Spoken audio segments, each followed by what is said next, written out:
বিদ্যুৎ ও নবায়নযোগ্য জ্বালানি খাতে সর্বশেষ প্রযুক্তি পরিচয় করিয়ে দিতে রাজধানীতে অনুষ্ঠিত হয়েছে আন্তর্জাতিক বিদ্যুৎ ও নবায়নযোগ্য জ্বালানি এক্সিবিশন। শুক্রবার রাজধানীর বসুন্ধরা কনভেনশন হলে এলিগ্যান্ট এক্সিবিশন অ্যান্ড ইভেন্টস লিমিটেডের আয়োজনে 3 দিনব্যাপী এই এক্সিবিশনের উদ্বোধন করা হয়। উদ্বোধনী অনুষ্ঠানে প্রধান অতিথি হিসেবে উপস্থিত ছিলেন গ্রামীণ ব্যাংকের চেয়ারম্যান ও নর্থ সাউথ বিশ্ববিদ্যালয়ের উপাচার্য অধ্যাপক আব্দুল হান্নান চৌধুরী।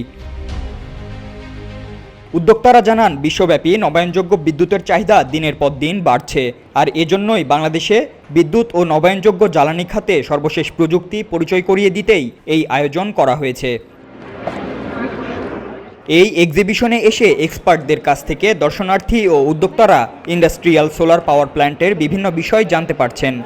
এই মেলায় আসার উদ্দেশ্য হচ্ছে যে আমরা রিনিউয়েবল এনার্জি নিয়ে কাজ করি। সোলার ফিল্ডে আমরা গত 15 বছর যাবত কাজ করছি এবং আমাদের বড় বড় অনেকগুলো অ্যাচিভমেন্ট আছে। তার মধ্যে আমরা কেইপিজেড, যেখানে ওয়ার্ল্ড লার্জেস্ট সোলার প্রজেক্ট হয়েছে, আমরা 50 মেগাওয়াট একটা সিঙ্গেল সাইটে করেছি।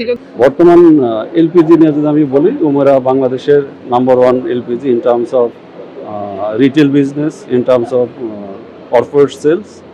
তো বাংলাদেশের টোটাল ডিমান্ডের 35 to 45% উমেরা একক কোম্পানি হিসেবে হচ্ছে সার্ভিস দিচ্ছে।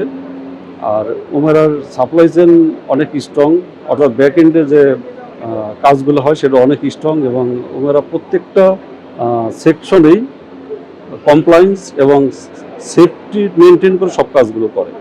এই এক্সিবিশন চলবে আগামী রোববার পর্যন্ত।